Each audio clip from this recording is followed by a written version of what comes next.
Tama to iyang kondisyon. Kay total gusto nimo mutabang ng baha. Kamo ikaw PNP chief daghan naman kag kwarta kabalo man ta na pili mong gidawat pag-alsa sa akong amahan. Anong hindi na lang kamo donate diretso sa gibahaan? Gibuhat pa nimong kondisyon ng sa ako igsuon magsumbagan na mo. General Torre. Oo, nakita namin. Opo, ma'am, ano masabi niyo na kanya doon? Hindi ko alam kung matutuloy. Hindi ko alam. Hindi ko alam kung matutuloy. Kung matuloy man, good luck. Okay po, thank you, ma'am. Yes. Papalagan ko yung charity mo na yan. Wala problema. Kung if it will answer the issues nitong bansa natin. So may mga nagsasabi na naduwag daw si Mayor Basti Duterte sa kanyang sariling hamon. Kaya nagpaalala tuloy ito, alam nyo, noong umupo bilang mayor si dating Pangulong Rodrigo Duterte sa Davao, may mga media noon na napatay sa Davao. Kaya ang National Press Club nagpadala ng kinatawan para mag-imbestiga. At si Walde Carbonell, yung veteran na media at journalist, ang pinadala. Abay, hinamon siya ni Mayor Duterte noon. Doon umano sa City Hall. Tinanggap naman ni Walde Carbonell. Ang resulta, di nagpakita si Pangulong Rodrigo Duterte. Mamaya, tatalakayin natin yan, mga kapatid. Anong masasabi ninyo sa may katanungan tayo dyan, no? Kondisyon na inilatag ni Mayor Basti kay Torre. Oh. Sige, paki-comment mga kapatid kung ano ang masasabi ninyo. Kung maalala ninyo na nag-viral yung hamon niya. Oh, sandali ito pa. Tama. Tama ko. Si Torre lang man nagsabi na may 3-minute response siya. So, it's his responsibility na walang krimen na mangyayari dito sa Davao. Because it's the PNP's job to secure the city. And hindi naman ako pinapilit ng city director. So, I cannot give, I do not know if I can give, advice kung Nasa kanya na yun. Whether he shows up or not, may mga sponsors na nagsabi na magdo-donate na lang ng pang-ayuda sa ating mga kababayan na nasalanta ng bagyo at ng baha. Huwag ka mag-alala, Torre, kasi matagal ko na talaga gusto makabugbog ng unggoy. Kung gusto mo lang talaga ng suntukan, bakit kailangan mo pa mga charity? Why do you need kailangan mo pang gamitin yung nangyayari ngayon na baha dyan sa Metro Manila? If you're really serious about this, kung gusto mo yung charity na yan, and you've laid some conditions, then let me lay my own conditions for the event. Kung serious ka talaga, ha, these are my conditions. Pakiusapan mo yung amo mo na presidente, and let it come out of his mouth that all elected officials should undergo a hair follicle drug test. Papalagan ko yung charity mo na yan. Wala problema. Kung if it will answer the issues nitong bansa natin. So, pupusta sana si Chavit Singson pabor kay Basti. Oh. 30 million ba? Pero na sipot si Basti. May kondisyon siya. Ba't biglang may kondisyon? Anong masasabi ninyo? Kaugnay dyan. Oh. Ready sila sa venue, I can show up. Pero nakaset na actually ang Rizal Memorial Coliseum. A ring is already being set up there para sa Sunday. So, nasa kanya na yun. Whether he shows up or not, may mga sponsors na nagsabi na magdo-donate na lang ng pang-ayuda sa ating mga kababayan na nasalanta ng bagyo at ng baha. So sir, sa Sunday ng alas 9, nandun siya o wala, pupunta ka doon? Yes. Kasi kung wala naman siya, mag-distribute na lang kami ng ayuda. May mga ayuda kaming naka-ready para dun sa ating mga kababayan. So kung member ka sa PNPA ng vaccine natin? Ano no? Member ka sa May mga sport tayo, nung kadete tayo.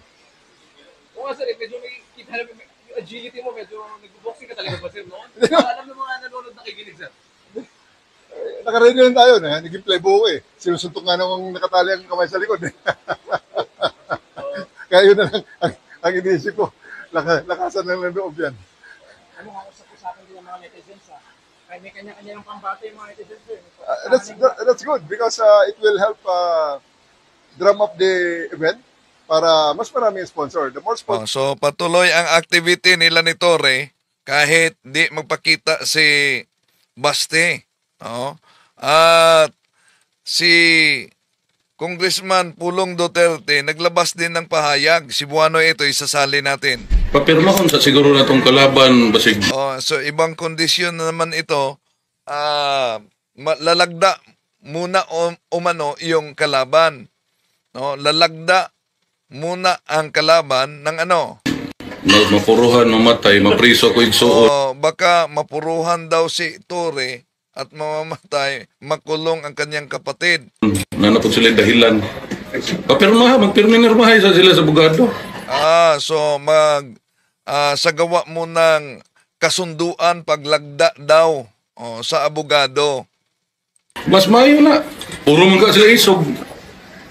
Kaya ko, manghagit rapog ko. Lain ako hagiton, di ko manghagitan ng mga inano. Di na natin ituloy yung pahayag ni Pulong na ito. No? Dahil parang air supply yata ang hangin.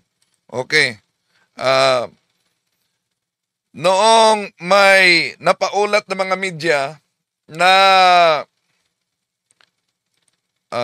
tinambangan si Walde Carbonell ang pinadala sa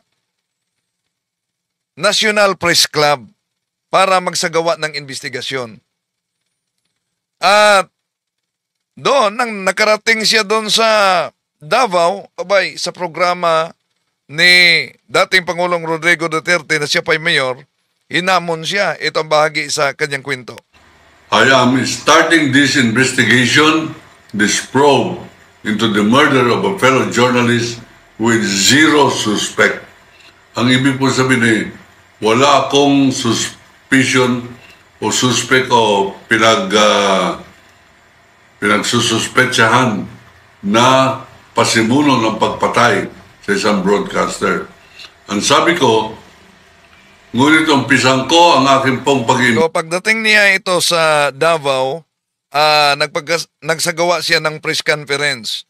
Yun ang sinabi niya, wala siyang tinutukoy na suspect sa naturang dahas. Bisiga sa pamamagitan ng pagbibigay galang o kortesiya sa alkalde ninyo rito ng pangalan ay Mayor Rodrigo Duterte. Abay, nagpalakpakan ng media para po ba nagsasabing natumbok mo agad kung sino ang iyong umpisang imbestigahin. Pero hindi po yun ang ibig ko sabihin. Ang sabi ko, I will pay the good mayor, good pa. Yun po hindi ko sigurado kung good siya, pero bilang paggalang, pagbibigay respeto sa isang alkalde, sabi ko, I'll be paying a courtesy. So mag-courtesy sana siya kay Mayor Duterte noon. Called the good mayor of Davao City. Yun po ang aking pong pahayag.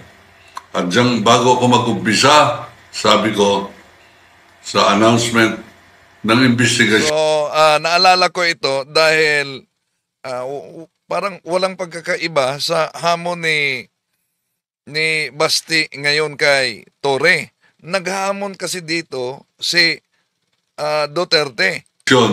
Magbibigay galang muna ako at hingi ng permiso kay Mayor Duterte upang isagawa ko ang misyon na binigay sa akin ng National Press Club. Abay, agad-agad mga kaibigan, kinahapunan, alas 3 ng hapon, nakita ko aking sarili doon po sa telebisyon, litrato ko po, at nag-broadcast si Mayor Duterte sa kanyang Gikan sa Masa para sa Masa TV show, galing sa Masa para sa Masa. Ang sabi niya, "Hoy, Carbonell, huwag kang magsisiga-siga dito sa Davao. Pag nag-imbestiga ka dito, baka sampal-sampalin kita." Yan ang pahayag sa programa ni Mayor Duterte noon. Ito pong mga kapanalin ni Duterte na mga media man ay agad nagtungo sa akin sa Apo View Hotel, sa coffee shop na kung saan nanonood po kami ng mga veteran, kasama ko mga veteran journalist na sila Bert Tesorero at si Rene Galope. Abay, ang sabi niya po ay pag mag-imbestiga si Carbonell dito, ay sasampal-sampalin ko. Pag siya nagpunta dito sa opisina, magko-courtesy call, sasampal-sampalin ko yan. E di in-interview po ako agad ng ano masasabi mo dito, ikaw lang ay sasampalin. Sabi ko, pakipayo kay Mayor Duterte, huwag niyang gagawin yan. Huwag niyang gagawin yan sapagkat dala ko ang mandato ng press at ng National Press Club. Ang akin ditong gagawin ay isang mapayapang investigasyon upang malaman ko ang 5 W's. Yung po bang sa journalist, 5 W's and 1 H. Di ba? Alam niya ng mga media at para magawa ng news. 5 W's and 1 H. Journalism, yung pong W's ay what, when, where, who. Ibig po sabihin niya ay kanino nangyari, kailan nangyari, saan nangyari. Yan po ang aking pong iimbestigahin. At isang H, how. At ako po'y magpapatuloy. Pakisabi kay Mayor, huwag niya ako sasampalin. Pakisabi lang po, payuhan po ninyo. Yan, sagutan na nila yan sa media. Ha? Si Carbonell ang pinadala sa National Press Club para mag-imbestiga kaugnay sa mga media na nadali doon sa Davao. Kayo mga media dito at kayo mga brothers ko sa Alpha Phi Omega dito sa Davao City na malapit kay Mayor, pakibulong sa kanya. Huwag niyang gagawin yun. And sabi sa akin nung isang broadcaster, bakit po? Anong gagawin ninyo? Abay, pag ako'y sinampal sa aking mission, dahil sa mission ko na mag-imbestiga kung sinong pumatay kay June Porras Pala, kung sasampalin ako ng Mayor, pakisabi sa kanya, huwag niyang gagawin. Sapagkat pag sinampal niya ako, sasampalin ko rin siya. Yung po mading ko sinabi. Kinahapunan, abay nandun na naman ako sa topic niya sa telebisyon. Press conference yun, interview. Sinabi din Carbonell, Walde Carbonell, na yun, nagkainitan talaga sila sa press conference sa interview. Ang sabi niya, mga higala, ang ibig sabihin mga kababayan ko dito sa Davao, nagpunta rito itong mayabang na Carbonell na ito para ako sampal-sampalin daw. Baliktad na po agad ang balita. Ganun pa man, tinis ko po yan. Hanggang narinig ko yung sinabi niyang, pumunta ka sa Davao para sampalin mo ako? Magpakalalaki ka na lang. Kung gusto mo, magbarilan tayo. Magduelo tayo dito sa harapan ng City Hall. Walang iba makakaalam, makikialam. Magdala ka ng 2 extra magazine. Yung magazine po ay siksikan po ng barilyon ng bala na inilalagay po sa baril upang maging semi-automatic ang iyong... Yun, kinasahan niya ang hamon ni Duterte. Ako, 2 bala lang ang dadaling ko. Patay ka sa akin. Sandali muna, masila na ito.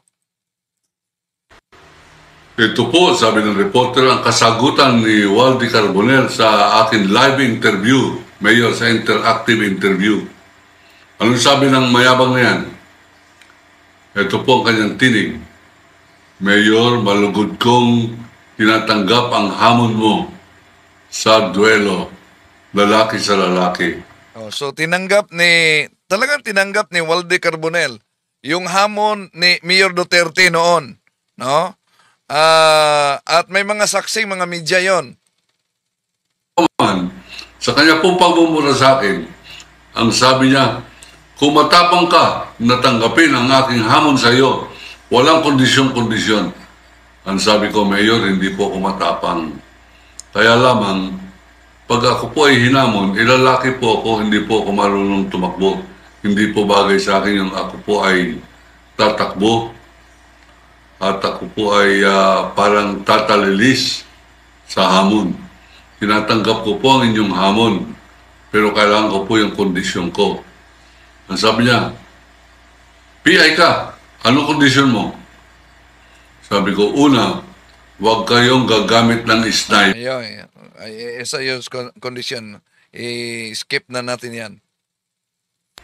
At pangalawa, huwag kang gagamit ng substitute gunfighters o yung iba ang iyong paparapin sa akin. Sumipot talaga si Waldy Carbonell, no? Doon sa harap sa City Hall. Batay sa kasunduan nila ni Mayor Duterte noon. Pero ano nangyari? Nagpakita ba si Duterte? Davao na yon. Sa Davao yon, si Carbonell ang pinadala ng National Press Club para mag-imbestiga. Commissioner ng Immigration, dating Governor ng Misamis Oriental, dyan po sa Cagayan de Oro, dati pong Assemblyman ng panahon po ni Marcos. Siya po ay isang ginagalang na author ng siyam na libro politikal. At siya po nagsulat tungkol po sa duelo na yan at tinawag niyang ang haba pala ng buntot nitong alkalding matapang na ito. Pinakamatapang na tao sa Davao City, pinakamahabang buntot. Bakit po nangyari? Ano po nangyari? Sa bari lang po namin alas 9 ng umaga. Skip lang muna natin yan. No? Yung schedule nila, alas 9 ng umaga. Pas po ang 15 minuto at hindi po siya sumipot. Naghintay pa po ako kasama ang Davao Media ng another 15 minutes, hindi pa rin po siya sumipot. So, nung matapos po yan, ako po'y nagdeklara na tapos na ang duelo sapagkat 30 minutes na nakakaraan at ang nangyari po, nung ako po'y in-interview, sabi ko, nanalo po ako sa duelo by default. Ang ibig po sabihin ng default ay hindi sumipot ang kalaban. So yan po ang aking ebidensya na duwag itong si Duterte. Diyan lang muna, no? Matagal na 'yon, no? Noong mayor pa si dating Pangulong Rodrigo Duterte, si Waldy Carbonell, hinahamon niya. Si Waldy Carbonell ang pinadala ng National Press Club para mag-imbestiga kaugnay sa mga pamaslang sa ilang media personnels doon, no? So, okay, balikan muna natin yon si may practice na sana, may practice na si grabe ang practice, oh.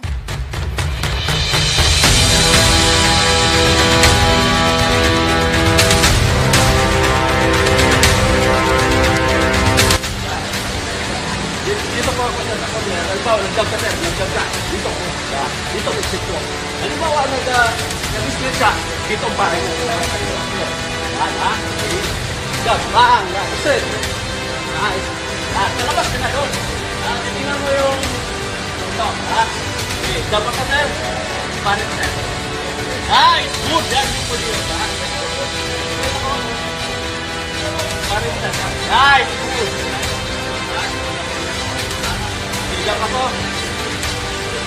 Okay. Okay, balik natin si Pulong. Tama lang daw umano na may kondisyon. Papirmahon sa siguro na itong kalaban, basig Lalagda muna yung kalaban daw. mapuruhan, mamatay, mapris. Pagka mapuruhan at mamatay, makulong ang kapatid niya. So, kung igsuon, nanapod sila yung dahilan. So meron na namang dahilan. Magpirminirmahay sa sila sa bugado. Mas mayo na. Puro man ka sila isog. Kaya ko, manghagit rapog ko. Lain ako hagiton, di ko manghagitan ng mga inano. So siya, iba ang kaniyang hamon. Pag maghamon siya, hindi siya maghamon ng ganyan daw. Gamay po na ng... Maliit daw umano ang hinamon. Gamay po kayo na yung gihagit. Dito taas manghagit. So yung nasa itaas daw umano, dapat yon ang hahamunin. Tama to iyang kondisyon. Total gusto ni mo mutabangan ng baha. So tama daw ang kondisyon dahil gusto kang tutulong sa mga nabahaan. Kamo, ikaw, PNP chief, daghan naman kag kwarta, kabalo man tahan na, pili mong gidawat pag-alsa sa akong amahan. So marami ka namang pira, PNP chief. So alam daw umano kung magkaano ang natanggap noong dinampot ang kanyang ama. Anong hindi na lang ka mo donate diretso sa gibahaan? Bakit daw umano, di ka na lang direkta mag-donate sa mga biktima sa baha? Buhat pa naman kondisyon ng sa ako igso. Ba't kailangan pa may kondisyon? Alin ba mas maganda? Yun bang tatanggapin na parang nakipagdurog gista o yung meron talagang layunin na para makatulong? Aling maganda? Ano ang reaksyon ninyo? Sige, comment kayo. Magsumbagaan na rin. O karon ay kondisyon. Kung musulti na yung mga presidente mag-hair follicle test at tanan, usbon, bisag na upaw na po, usbon na po nato. No, hadlok man mo. Anong drug test. Namoy gitago. Okay, yon. Anong masasabi ninyo sa bakit takot kayo sa drug test? Meron kayong itinatago o ano ang reaksyon ninyo? I-comment ninyo, mga kapatid. So, yon. Parang di na yata mangyari ang charity boxing dahil nagsalita na si Mayor Baste na may kondisyon siya at papalaganan niya umano yung charity na yan. Okay? So, pasok na lang tayo sa punto por punto ngayon. Yon ang update, no? Kaugnay sa mainit na issue na tinanggap ni General Torre. Kauna-unahan, kung mangyari yan, kauna-unahan talaga na kaganapan sa ating bansa na isang mayor at PNP chief ay nagsagawa ng charity boxing. Okay? So,